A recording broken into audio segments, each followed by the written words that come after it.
नमस्कार दोस्तों। आप जानते हैं कि कोविड-19 का खतरा बरकरार है। कई राज्यों में अभी भी बहुत चिंताजनक स्थितियां हैं। लगातार प्रधानमंत्री इसके प्रति आगाह व्यक्त करते रहे हैं कि आप लोग अभी भी डिस्टेंस बना करके रखें, मास्क पहन करके रखें और तमाम वो एहतियात रखें जिनसे इससे बचा जा सकता है, क्योंकि अभी वैक्सीन नहीं आई है। और प्रधानमंत्री ने कल 3 अलग-अलग शहरों का दौरा किया। वैक्सीन किस कंडीशन में है, जो निर्माणाधीन है। इस समय देश में 5 जगह वैक्सीन पर काम चल रहा है। कम से कम 3 शहरों का उन्होंने दौरा किया और जायजा लिया। लेकिन हम एक दूसरा दृश्य देख रहे हैं दिल्ली में, हरियाणा में, पंजाब में, वेस्ट यूपी में। किसान लाखों की संख्या में पंजाब से, हरियाणा से, वेस्ट यूपी से दिल्ली पहुंच गए हैं, रोकने के बावजूद। और उनके चेहरों पर कोई मास्क नहीं है, कोई सोशल डिस्टेंस दिखाई नहीं दे रहा है। इसके बावजूद कि इतना बड़ा खतरा है, ये ऐसा खतरा क्यों मोल लिया गया है और इस आंदोलन के पीछे कौन है? मंशा क्या है? रणनीति क्या है? सियासत क्या है?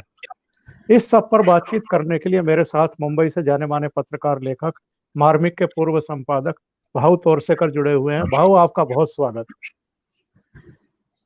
भाऊ, ये जो किसान आंदोलन और यहाँ तो उत्तर भारत में, आप तो मुंबई में बैठे हैं, वहाँ इतनी ठंड अभी नहीं है, पर यहाँ उत्तर भारत में ठंड बढ़ गई है। कोरोना बिल्कुल। वायरस भी दिल्ली में बढ़ रहा है। इसके पोल्यूशन बावजूद भी है। इन किसानों को यहाँ लेकर के आना कितना बड़ा खतरा है उनकी जिंदगी के लिए भी। बिल्कुल बड़ा खतरा है और मुझे लगता है वो खतरा है इसीलिए तो ये समय चुना गया है। ये आंदोलन में मानता नहीं क्योंकि इसके पीछे कोई मंशा अलग है। देखिए, जैसे शाहीन बाग कोई आंदोलन था ही नहीं, जी जो सब्जेक्ट या इशू था नहीं, वैसे ही ये भी इशू है नहीं।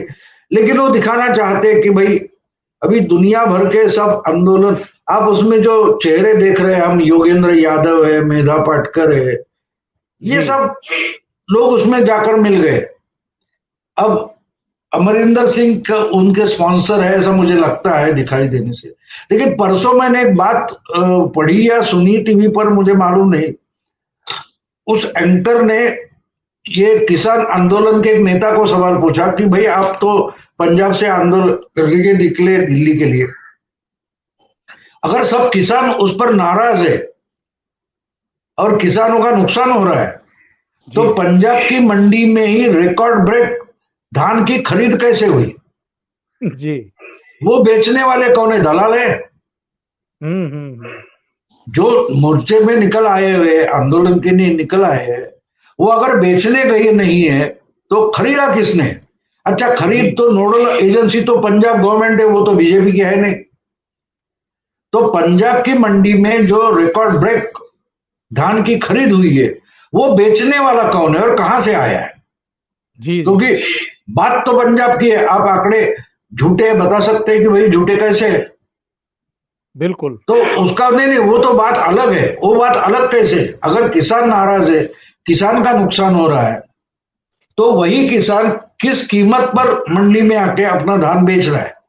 और आप बताइए कि वो उसको जो कीमत मिल रही है वो कम है, उस पर अन्याय करने वाली है, जो कुछ है बताइए। तो उसका जी जवाब उस किसान नेता करके जो कोई था उसके पास नहीं था। जी जी जी। इसका मतलब साफ है कि हम गवर्नमेंट के खिलाफ आंदोलन कर रहे हैं। इशू की हमें हमारे लिए कोई इशू की अहमियत है ही नहीं। शाहीन जी बाग जी हो, हाथरस हो, या अब ये किसान कानून के खिलाफ हो, जी जी तो इसके पीछे बड़ी इंटरनेशनल कॉन्फ्रेंस हो सकती है कि भाई जी कुछ जी। भी करके इस सरकार के खिलाफ कुछ ना कुछ बकते रहो, बोलते रहो, चिल्लाते रहो, तो लोग उसमें आ जाते हैं। और भाव, एक चिंताजनक बात और भी है। इंटेलिजेंस इनपुट्स ये हैं कि किसानों के साथ, किसानों के नाम पर जो लोग आए हैं, बहुत महंगे महंगे ट्रैक्टर्स ट्रॉली लेकर के, 10-10 लाख के ट्रैक्टर हैं। इसके अलावा जो गाड़ियां दिखाई दे रही हैं जिनमें वो आए हैं, वो 20 लाख से ऊपर की गाड़ियां हैं जिनमें वो चल करके आए हैं। उन्होंने बैरिकेड्स तोड़ दिए हैं, उन्होंने तमाम पुलिस के मोर्चों को तोड़ दिया है। सारे काम उन्होंने किए हैं और वो एक तरीके से जबरन आकर के बैठ गए हैं, घुस गए हैं। लेकिन इंटेलिजेंस इनपुट्स ये हैं कि इनमें गलत तत्व भी आए हैं। और हमने और आपने ये सुना भी है कि एक सज्जन बैठे हुए कह रहे हैं कि हमने तो इंदिरा गांधी को ठोक दिया था, अब मोदी की छाती को तोड़ेंगे। इस तरह की लैंग्वेज बोली जा रही है। अंग्रेजी में फर्राटेदार अंग्रेजी में न केवल इंडिया की बात की जा रही है, केवल पंजाब की बात नहीं, इंडिया की और साउथ एशिया की बात की जा रही है अंग्रेजी भाषा में। तो ये कौन से किसान हैं? वही तो मैं बोल रहा हूं ना, इसके पीछे बड़ा कुछ षड्यंत्र साजिश हो सकती है। हमें अपने हमारे पास तो कोई एविडेंस है नहीं, लेकिन जिस तरीके से देखो, जिस तरीके से कुछ हो रहा है उससे उसकी मंशा साफ हो जाती है कि एक तो कोरोना चल रहा है। आप बोल रहे हैं कि उन्होंने मास्क नहीं लगाए, हमने भी देखा मास्क नहीं लगाए जिस ढंग से हो। अब तो मैंने कल या शायद सुबह के अखबार में पढ़ा कि सीताराम येचुरी और शरद पवार और कोई 3-4 नेताओं के नाम है, इन्होंने बोला और बड़ा ग्राउंड चाहिए। तो ग्राउंड बैठने के लिए चाहिए, आंदोलन के लिए ग्राउंड क्यों लगता है, ये मुझे जी समझ में नहीं है। तो जैसे शाहीन बाग के लिए अलग से ग्राउंड दिया जा रहा था, लेकिन हमको हमको तकलीफ पैदा करनी है। अभी जी दिल्ली में आंकड़ा बढ़ रहा है कोरोना का, उस समय आप आंकड़ा ये करेंगे तो उसका मंशा साफ हो जाती है, आपको उसमें तकलीफ खड़ी करनी है तो करेंगे। ये एक बात समझ नहीं रहे कि भाई, और जो परिस्थितियां होती है वो अलग थी, लेकिन इस वक्त देश का पंतप्रधान नरेंद्र मोदी है और अमित शाह उसके होम मिनिस्टर है। ये हर तकलीफ का जवाब निकालते हैं और अपने ढंग से निकालते हैं। कम से कम कानून तोड़ा जाए इस ढंग से निकालते हैं। तो इस पर भी जवाब निकाला जाएगा। मैंने उस पर भी सोच लिया है कि भाई इस पर ये क्या कर सकते हैं। उन्होंने बोल जी दिया कि आके बात कर लो। अगर आपको बात जी ही नहीं करनी है तो आंदोलन किस बात का है? बिल्कुल। आंदोलन किस बात का है? आंदोलन जब आप करते हो, आप कुछ मांगे रखते हो, तो उसके बारे में चर्चा होती है। हम बोलते हैं वही मान लो, वरना हम नहीं उठेंगे, वरना हम नहीं रुकेंगे। ये बात तो आंदोलन की होती नहीं। आंदोलन जी एक जी बात होती है कि भाई हम कुछ मांगे रखेंगे, इस पर चर्चा करेंगे, विचार विनिमय होगा और उसमें से कोई हल निकलेगा। ये जिस ढंग की भाषा बोल रहे हैं उसमें पता चलता है कि इनको कोई हल निकालना है ही नहीं। आम आदमी को तकलीफ पैदा करने, जैसे शाहीन बाग में उस इलाके में रहने वाले 4-6 लाख लोग थे, उनके लिए तकलीफ खड़ी करनी थी। फिर जी जो जी इस दिल्ली में दंगे फसाद हो गए, ये तो आपको सामने है। अब जी देखिए यहां भी ये बात है, ये जो आए हैं वो कर रहे हैं, वो तो चेहरे हमको समझ में नहीं आते, लेकिन उनमें जो कुछ लोग दिखाई दे रहे, उनको तो तकलीफ पैदा करनी है। हाँ, लेकिन जो और गवर्नमेंट होती थी तो बात अलग थी। इस वक्त होम मिनिस्टर बैठा है, इस वक्त प्राइम मिनिस्टर बैठे, वो अलग किस्म के लोग हैं, अलग मोल्ड के हैं। वो अपने ढंग से उसका जवाब निकालते हैं। आपको मालूम है शाहीन बाग पर जवाब कैसे निकाला गया, तो इस पर जी भी निकलेगा। थोड़ी तकलीफ लोगों को होगी क्योंकि हमने डेमोक्रेसी ली है। देखिए कि गवर्नमेंट के पास जितने, आप सोचिए कि इसी ढंग ऐसे ही आंदोलन अगर मुंबई में होता तो मुंबई का कमिश्नर कैसे बर्ताव करता? बिल्कुल बिल्कुल। जिस ढंग से एक संपादक को अरेस्ट करने के लिए जो ताकत लगाई गई, वो ताकत यहां भी लगा सकते थे ना, रोकने के लिए नहीं, उठाने के लिए, भगाने के लिए। लेकिन अमित शाह और नरेंद्र मोदी, इनको मालूम है कि वो ऐसा बर्ताव करे, यही तो आंदोलन का मंशा है। तो वो मंशा वो पूरी नहीं करेंगे, वो ढंग से है। वो फोर्स आ सकता है, लेकिन आप समझिए कि वो फोर्स कैसे आ सकता है। आने जी वाला है 4-6 दिन 8 दिन तकलीफ होगी, लेकिन उसके बाद ये आंदोलन उठा के फेंक दिया जाएगा, कैसे, वो सोचना जरूरी है। भाव, हमने और आपने ये देखा है कि जब से नरेंद्र मोदी की सरकार बनी है 2014 से अब तक करीब करीब 6.5 साल हो गए हैं। जितने भी फैसले नरेंद्र मोदी की सरकार ने लिए हैं, एक भी फैसला ऐसा नहीं है जिसका विपक्ष ने विरोध नहीं किया है। पार्लियामेंट में भी हंगामे, पार्लियामेंट के बाहर भी आंदोलन, सारे जितने फैसले हैं महत्वपूर्ण, सबको आप अगर देखें, चाहे नोटबंदी का है, जीएसटी का है, 370 का है, मेड इन इंडिया का है, आत्मनिर्भर लद्दाख का भारत भी का है। है, हाँ, जितने भी हैं सबका, 3 तलाक विरोधी कानून है, सीएए है, ये जितने भी फैसले इन्होंने किए सबका विरोध। इसके बावजूद उन फैसलों के बाद जिन जिन राज्यों में चुनाव हुए वहां भारतीय जनता पार्टी को कामयाबी मिली। जीएसटी के बाद गुजरात जीता, विमुद्रीकरण के बाद उत्तर प्रदेश उत्तराखंड जीता, मणिपुर और गोवा में सरकार बनाई, पंजाब में कांग्रेस की सरकार बनी। वो अकालियों की वजह से बनी, क्योंकि उनका शासन ही 10 साल का हो गया था और काफी नाराजगी थी लोगों में। विपक्ष के फ्रस्ट्रेशन की क्या बड़ी वजह ये नहीं है कि जो नरेंद्र मोदी की सरकार फैसले ले रही है उनके साथ जनता खड़ी रहती है। बिहार में अभी चुनाव जीता है फिर से, 15 साल मुख्यमंत्री रहने के बावजूद फिर से नीतीश कुमार इसलिए मुख्यमंत्री बन गए कि भारतीय जनता पार्टी का परफॉर्मेंस बहुत बढ़िया रहा। मध्य प्रदेश हो, उत्तर प्रदेश हो, कर्नाटक हो, मणिपुर हो, गुजरात हो, हर जगह भारतीय जनता पार्टी उपचुनाव जीती है। इसलिए विपक्ष का फ्रस्ट्रेशन बढ़ता जा रहा है। नहीं, वो तो फ्रस्ट्रेशन है, लेकिन देखिए फ्रस्ट्रेशन के कोई मायने नहीं रहते, क्योंकि आपको देखो, चुनाव में आप आते हो, लड़ाई में आते हो तो आपको जीतने के लिए आना है। आप ऐसे मत समझो कि भाई लोग हमको ऐसे ही कुछ दे देंगे, ऐसा कुछ नहीं मिलता, लड़कर जीतना पड़ता है। तो जब बीजेपी अपनी ताकत लगाकर जहां सत्ता है वहां, और जहां अधिकार है वहां जनता की हित समझकर कुछ कर रही है, तो उसको रिस्पांस मिलेगा। आप उसकी सही गलतियां ढूंढो और उस पर लड़ाई शुरू कर दो, तो बीजेपी के पीछे हट हो जाएगी। लेकिन आपको कुछ अभी एक एक सीधी बात, रोज रोज मैं 1-1.5 साल से देख रहा हूं, जब से लोकसभा का चुनाव होने वाला था वहां से लेकर आज तक प्रियंका गांधी रोज कुछ ना कुछ यूपी के बारे में ट्विटर पर लिखती रहती है। जी जी। हाथरस में तो चली गई थी, और कहा 2-3 जगह चली गई थी। फिर यूपी में चुनाव में कांग्रेस की इतनी बुरी हालत क्यों हो गई? मैंने पढ़ा कि एक जगह, कुछ 7 लोकसभा की जगह थी, 7 में से एक जगह छोड़कर 6 जगह कांग्रेस की जमानत भी चली है। तो जी, प्रियंका एक गांधी जगह, क्या कर रही है वहां? एक क्या जगह कर रही है? 2% वोट मिले एक जगह। तो इसका मतलब क्या है?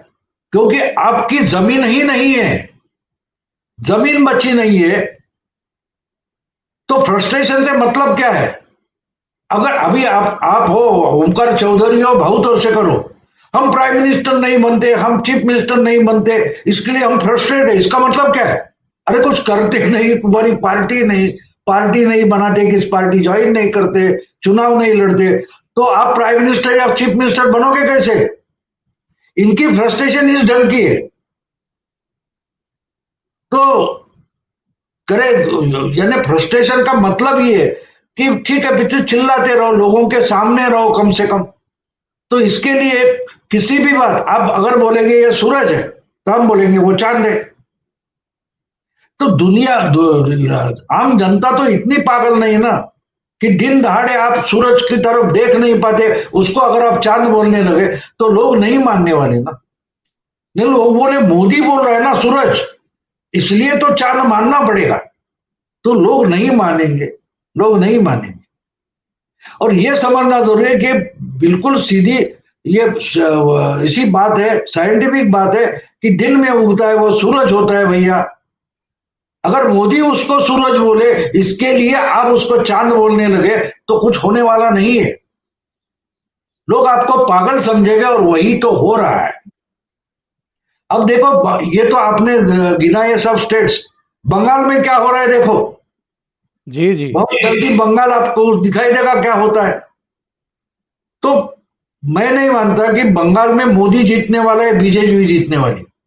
देखो, लड़ाई जो होती है उसके घटना एक होती है, लेकिन मायने दो होती है। एक के लिए वो हार होती है, दूसरे के लिए वो जीत होती है। और आप हारे नहीं तो आप जीत जाते हो। और जीतने के लिए लड़ना है।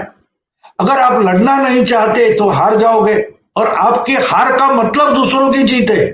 ये बीजेपी की जीत में मानता नहीं, इनकी हार है, और ये मान नहीं रहे कि हमारी हार है, तो ये लड़ेंगे भी नहीं, क्योंकि स्ट्रेटेजी नहीं बदलेंगे। तो फ्रस्ट्रेशन जिस बात का है वो समझ की बात है, समझ की बात है। अब ये जो इनका तरीका है आंदोलन, जो जिस ढंग से तरीका चल रहा है, आंदोलन चल रहा है, ये तो 20-30 साल पुरानी बात हो गया है। अब ऐसे आंदोलन नहीं चलेंगे, क्योंकि मीडिया में जो आएगा उस पर लोगों का भरोसा नहीं बचा है। लोगों के हाथ में इंफॉर्मेशन के इतने साधन आ गए, इतने साधन आ गए कि मीडिया जो बोलता है, प्रोपोगंडा जो होता है, उस पर लोग अभी भरोसा नहीं करते।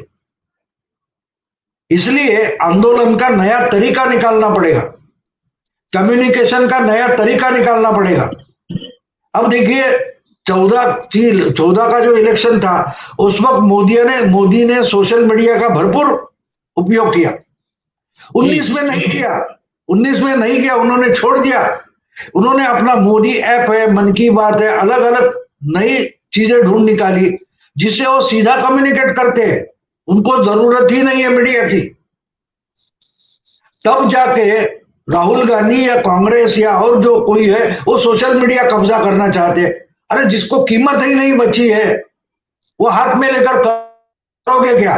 अब इस जमाने में हम भले शिवाजी महाराज के चाहते हैं, भक्त है, लेकिन इस जमाने में हम तलवार लेके नहीं लड़ सकते। तो इनके जो तरीके हैं अपोजिशन के वो आउटडेटेड है, और इसलिए वो हार जाते हैं, कुछ कर नहीं पाते। और फिर आप बोलते हो कि वो फ्रस्ट्रेट है, वो फ्रस्ट्रेट नहीं मानता, ये मूर्ख है। ये समझ नहीं पाते कि आज के जमाने की लड़ाई कैसी करनी है। इसलिए वो फ्रस्ट्रेशन है कि उनको रास्ता ही नहीं दिखाई दे रहा है। जिस दिन उनको रास्ता दिखाई देगा, मोदी शाह के पसीने छूट जाएंगे।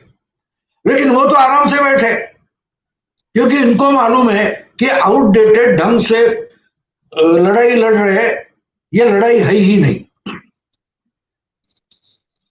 और भाऊ, मैं पिछले 3 दिन से देख रहा हूँ, शुक्रवार को जेपी नड्डा हैदराबाद में थे, उन्होंने रोड शो किया। शनिवार को योगी आदित्यनाथ थे हैदराबाद में, उन्होंने रोड शो किया, भाषण दिया, जनसभा की। और आज अमित शाह। हैदराबाद क्या है? हैदराबाद म्यूनिसिपल कॉरपोरेशन का चुनाव हो रहा है। म्यूनिसिपल कॉरपोरेशन के चुनाव में भारतीय जनता पार्टी का शीर्ष नेतृत्व अपनी पूरी ताकत झोंके हुए है, क्योंकि उनको लग रहा है कि हैदराबाद के रास्ते हम तेलंगाना में प्रवेश कर सकते हैं बड़े आराम से, और तेलंगाना में प्रवेश कर लिया तो फिर आंध्र प्रदेश में कर सकते हैं। पर मुझे राहुल गांधी कहीं दिखाई नहीं दे रहे हैं, कांग्रेस के नेता कहीं दिखाई नहीं दे रहे हैदराबाद में। वो ट्विटर पर है ना, वही तो बोल रहा हूं मैं। आप अगर ट्विटर नहीं देखते तो ये तो राहुल गांधी की गुनाह है नहीं ना, वो तो ट्विटर पर है। उनको कहां मालूम है देश कहां है? उनकी दुनिया ट्विटर है, उनकी दुनिया सोशल मीडिया है। और सोशल मीडिया से उठाकर अगर चैनल वाले दिखाते हैं, या तो प्रिंट मीडिया जो है वो उसमें कुछ छपता है तो वो खुश है उसमें। उनकी दुनिया मीडिया में सिमट गई है। अभी चिदम्बरम ने बात मान ली ना, हमने अगर चिदम्बरम क्या बोले थे कि बिहार का चुनाव छोड़ दो, हम जो बायपोर्स हारे हैं वो चिंताजनक बात है। और ऐसा लगता है कि हम ग्राउंड पर कहीं है ही नहीं, ये चिदम्बरम बोल रहे हैं। ये कोई टीवी का एंकर या कोई उनका आलोचक बोल नहीं रहा है, ये कौन बोल रहा है? चिदम्बरम बोल रहा है।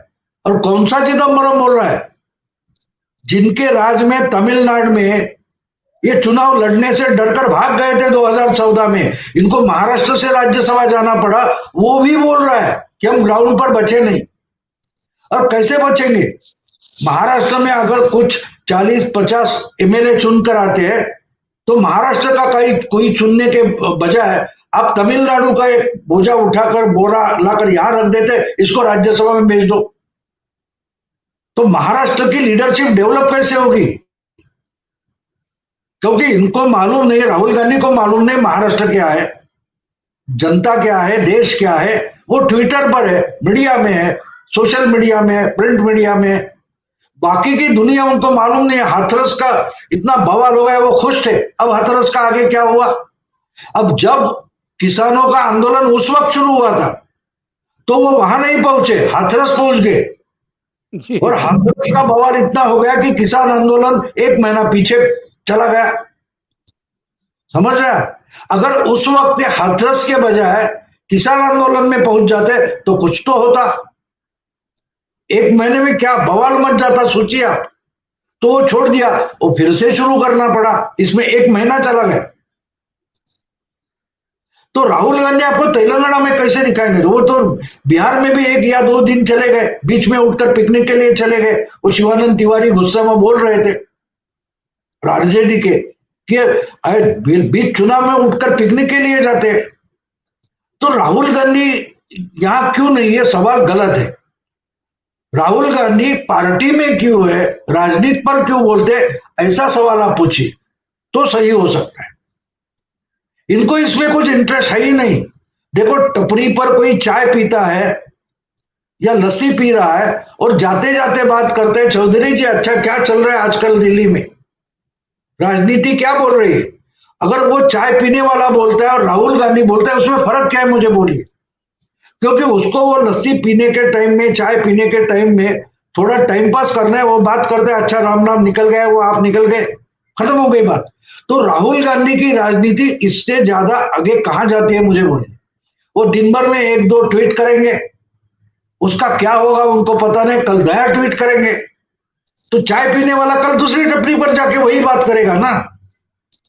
तो ऐसे राजनीति होती है क्या? और जो समय है कि शाह अस्पताल में बैठ के भी राजनीति कर रहे हैं, मोदी तो 24/7 ड्यूटी कर रहे हैं। इनसे आपको लड़ना है तो कैसे लड़ेंगे? इसमें राहुल गांधी है कहा? बिल्कुल नहीं। और ये बात बिल्कुल नई नहीं है। मुझे याद है 2014 में जब मनेका गांधी को पूछा गया कि आप मोदी की तुलना में राहुल गांधी को कैसे देखते हो, तो उन्होंने बोला था मेरी समझ में नहीं आता आप ये सवाल क्यों पूछते। मोदी 3 शिफ्ट में काम करते हैं, राहुल गांधी तो आधी शिफ्ट में काम नहीं करते। ये उन्होंने 2014 में मनेका गांधी ने किसी टीवी इंटरव्यू में बोला था। तो राहुल गांधी को आप एक्सपेक्ट कैसे करते हैं कि वो तेलंगाना में दिखाई देंगे?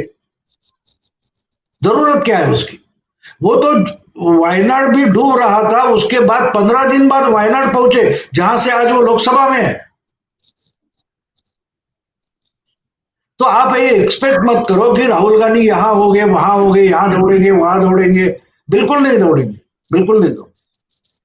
और भाव जैसा ये अपेक्षा करके अगर कोई रणनीति इनके पास है तो उस रणनीति के तहत कुछ डिजाइन करने की कोशिश करते हैं, आंदोलन को, मूवमेंट को। पता नहीं क्या सोच करके करते हैं कि शायद सरकार रेस्पॉन्ड ना करे, या सरकार या सरकारी एजेंसियां कुछ ऐसा गलतियां कर दे कि जिससे उनको कटघरे में खड़ा करने का मौका मिल जाए। लेकिन हमने, आपने, पूरे देश ने और दुनिया ने भी देखा कि शाहीन बाग में 100 दिन तक लोग बैठे रहे, गवर्नमेंट ने कुछ नहीं किया, उनको एक्सपोज होने दिया, इनको भी एक्सपोज होने दिया। और जब इन्होंने दिल्ली में दंगा किया तो रंगे हाथों पकड़े गए, और अब सबके नाम सामने आने शुरू हो चुके हैं। अब भी इन्होंने कुछ ऐसा ही एक्सपेक्ट किया सरकार से कि शायद इस बार गलती करें। लेकिन आपने देखा होगा कि अमित शाह तुरंत कैमरों पर आ गए। उन्होंने कहा कि हम आपसे बात करने को तैयार हैं, जो जगह आपके लिए तय की गई है वहां आपके लिए सारी व्यवस्थाएं कर दी गई हैं, टॉयलेट की, डॉक्टर की, आपके पानी की, दूसरी तमाम व्यवस्थाएं कर दी गई हैं, आप लोग वहां पहुंचिए। और उसके अगले दिन हम लोग बात करने को तैयार हैं, हम 3 दिसंबर का भी इंतजार करने को तैयार नहीं है। यानी ये जो सोच करके रणनीति बनाते हैं उसको अमित शाह और नरेंद्र मोदी ध्वस्त करके रख देते हैं। और कल रात वो कैमरों पर थे, इनको आमंत्रित कर रहे थे, और आज हैदराबाद पहुंच करके अपने दूसरे काम में जुट गए। आप एक संदर्भ रेफरेंस भूल गए, और वो सबसे बड़ा इंपॉर्टेंट संदर्भ है। ये अमित शाह नरेंद्र मोदी कब बोले? कल बोले। किसान आंदोलन कल से नहीं शुरू हुआ है, इसको तो हफ्ता 8-10 दिन तो हो गए। पंजाब में, हरियाणा में पानी की बौछारें छोड़ी, मारामारी हो गई, ये तो 7-8 दिन चल रहा है ना। इसके बीच में और एक घटना हुई है, आपका ध्यान उधर नहीं गया, मीडिया का भी नहीं गया। वो बात है कि दिल्ली में जो कोरोना के मामले बढ़ रहे हैं, उसमें हाई कोर्ट और सुप्रीम कोर्ट ने दखल दी है। बिल्कुल, दिल्ली सरकार हो या सेंट्रल गवर्नमेंट हो, उनको थप्पड़ मारा है, ठीक है। इसके बाद अमित शाह कैमरे के सामने आ गए। तो अब ये जो किसान, और बाद में इनको बोले हाँ आ जाओ दिल्ली में, तो इसकी दखल कौन लेने वाला है? कोर्ट लेने वाला है, समझे आप? जी। इनको उठाओ हटाओ ये ऑर्डर कोई कौन देगा? गवर्नमेंट नहीं देगा भाई, हमको तो कोर्ट ने बोला है, समझे आप? बिल्कुल। शाहीन बाग कैसे हटाई गई थी? कोरोना का लॉकडाउन निकला और कोर्ट ने पास किया, इनको उठा के फेंक दो, याद है आपको? कोर्ट ने जब बोला है, हमने नहीं किया है, हम किसानों के खिलाफ बिल्कुल नहीं है, कोर्ट बोल रही है, समझा? सही तो कोर्ट ने इसका संज्ञान लिया है। उसके बाद अमित शाह मैदान में आ गए, कैमरे के सामने आ गए, समझे आप? तो क्या होने वाला है? मैंने शुरू में आपको बोला कि इस पर भी हल निकलेगा। कैसे निकलेगा ये सोचो, मैंने बोला था आपको। तो इस पर हल, ये किसान आंदोलन कहां रोकना है, कहां खत्म करना है, ये कोर्ट तय करेगी। आप डरो मत, प्रतीक्षा करो, 6-7 दिन लगेंगे, कोर्ट आ जाएगी सामने। क्योंकि कोरोना के मामले दिल्ली में बहुत जोरों से बढ़ रहे, अभी रुके नहीं है। और इसी में जिस ढंग से आप बोल रहे कि मास्क नहीं लगा रहे, सोशल डिस्टेंसिंग नहीं हो रहा है, तो उसकी दखल सुप्रीम कोर्ट को लेनी पड़ेगी, हाई कोर्ट को लेनी पड़ेगी। और कोरोना के मामले में खुद देखरेख कोर्ट कर रही है, तो ये तो मामला आ जाएगा। और अमित शाह ने जो बोला है, सब कुछ दिया है, आप आ जाओ वगैरह वगैरह, लेकिन उन्होंने और एक बात बोली है, एक सेंटेंस बहुत इंपॉर्टेंट है, जी कि भाई रास्ते पर कुछ मत करो, यानी इंटरैक्शन मत करो, कोरोना मत फैलाओ, ऐसा उस सेंटेंस का, उस विधान का अर्थ है। अगर आप वो सेंटेंस समझ लो, तो अमित शाह को भी खुलेआम ऐसे नहीं बोलते, वो ऐसे बोलते हैं कि हमको समझ लेना पड़ता है ये आदमी क्या बोलना चाहता है। डिप्लोमेसी वो होती है जो बहुत बोलती है लेकिन कुछ बताती नहीं है, आपको समझना जरूरी होता है। तो उन्होंने क्या बोला है कि भाई हम जब आओ बोलने के लिए तैयार है, आपके लिए जगह बनाई है, वहां जाओ, रास्ते पर मत आओ, इंटरैक्शन मत करो। इंटरैक्शन करोगे कोरोना बढ़ेगा, कोरोना बढ़ेगा मतलब कोर्ट इसकी दखल लेगा, मामला कोर्ट के पास चला जाएगा। भाऊ, 2 नाम तो आपने लिए हैं, शरद पवार का, सीताराम येचुरी का, कि उन्होंने कहा है कि आसमान को जरा और ऊंचा कर दो, अभी हम और उड़ना चाहते हैं, तो मैदान हमें और थोड़ा चौड़ा चाहिए। एक और बड़ा चर्चा में रहते हैं, शिवसेना के मुख्य प्रवक्ता संजय राउत का भी बयान में देख रहा था कि दिल्ली में बैठी हुई गवर्नमेंट जो है, वो किसानों के साथ ऐसा बिहेव कर रही जैसे वो आतंकवादी हों। आम आदमी पार्टी के केजरीवाल ने भी कहा कि किसान जहां तक आने देना चाहते हैं वहां तक आने दो, यानी उनके घर में भी घुसना चाहते हैं तो घुस जाने दो, उनके सचिवालय में घुसना चाहते हैं तो घुस जाने दो। ये जो इस तरह के बयान ये लोग दे रहे हैं, क्या इनको बिल्कुल राजनीतिक समझ नहीं है, या सुप्रीम कोर्ट से किस तरह की फटकार लग सकती है आने वाले दिनों में, क्या बिल्कुल इस बात का अंदाजा इन लोगों को नहीं है? नहीं, वैसी बात नहीं है। देखो, जिम्मेदारी जिनको पता ही नहीं उनके बारे में हम चर्चा भी करने की जरूरत नहीं हमें। ये तो ऐसे ही बोलेंगे, बोलते आए हैं ना, बोलते आए हैं।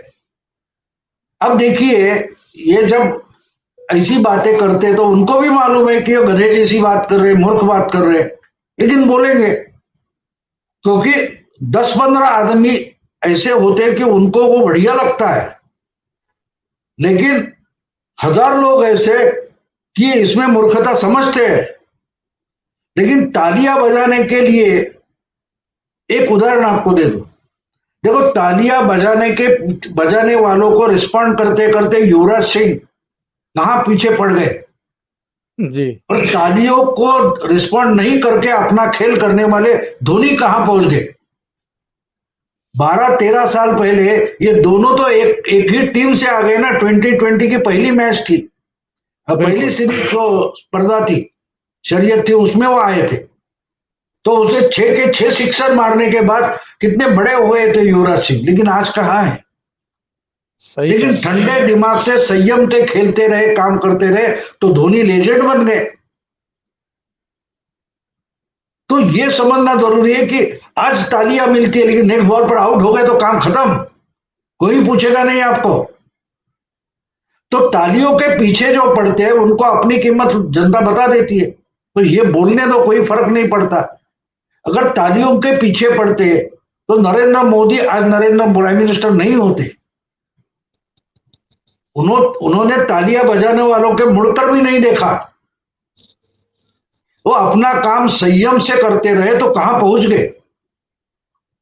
एक बात और आपको बता दूं, मैंने मराठी में हमारे वीडियो पर बोली है जी कि जी। देखो, जिस ढंग से नरेंद्र मोदी को चीफ मिनिस्टर बनने की अपॉर्चुनिटी मिली, वो तो कभी चुनाव नहीं लड़े थे, और उसके बाद 2-3 महीने में दंगे फसाद हो गए।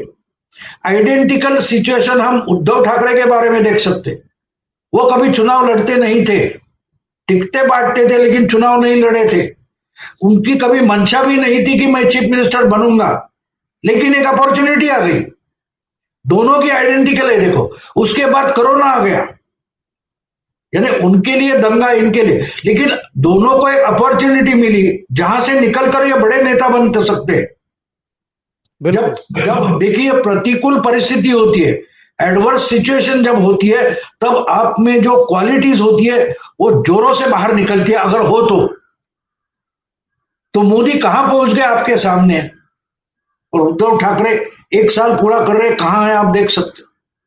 तो ये फर्क हमको समझ, राजनीति में जो काम करते हैं या राजनीति करते हैं या राजनीति समझने की कोशिश करते हैं, इनको ये तुलनात्मक स्टडी करना पड़ता है।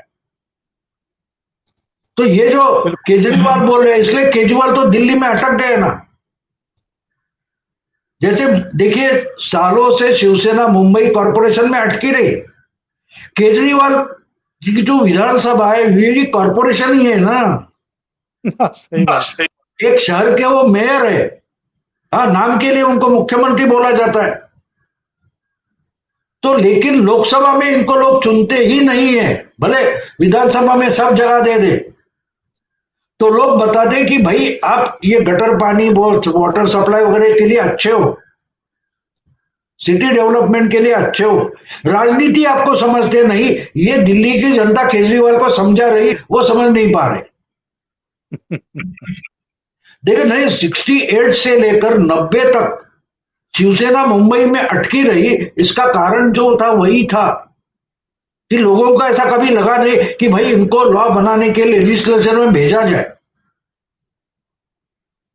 तो जब ये लोग बोलते हैं तो उनको सोचना जरूरी होता है कि भाई हम जो बोल रहे हैं। अभी देखिए, एक एक जगह आप तेलंगाना का, अपने हैदराबाद का चुनाव के बारे में आप बोले थे, हाई जी जी। कॉर्पोरेशन, लेकिन जो मेरा ख्याल है 3-4 साल पहले जब अमित शाह पहले पार्टी के अध्यक्ष बने, तब उन्होंने बोला था पंचायत से पार्लियामेंट तक। तो बिल्कुल। अब दिखाई देने में तो ये म्युनिसिपैलिटी का इलेक्शन है, लेकिन अगर हम वहां कुछ दिखा सके, जो 3 सीटें 4 सीटें हैं, वहां से हम 30, 40, 50 पर पहुंच गए, तो वो जो तैयार होते हैं, वो जो कारपोरेटर्स पैदा होते हैं, वहां निकल आते हैं, वो कारपोरेटर्स घूम के एमएलए बनने की जिद करेंगे, जो शिवसेना के 85 के बाद हुआ था। 85 में बिल्कुल। मुंबई महापालिका शिवसेना ने जीत ली, तो उसके बाद वो ऐसे निकल गए, वो नए जवान लड़के थे, कि महाराष्ट्र में हर जगह पहुंच गए और उनमें से 54 एमएलए चुनकर आए। वो उसमें से बहुत सारे मुंबई के कारपोरेटर ही थे। तो जिनको इसकी मालूमात नहीं, जो आसानी से राज्यसभा वगैरह पहुंच जाते हैं, वो ऐसी बातें करते हैं, तो उन पर हम ध्यान क्यों दें? भाऊ, आप जुड़े, आपने समय निकाला और बहुत विस्तार से हमारे दर्शकों को इसके पीछे की राजनीति समझाने की कोशिश की। बहुत बहुत धन्यवाद भाऊ आपका। Thank you. नमस्कार।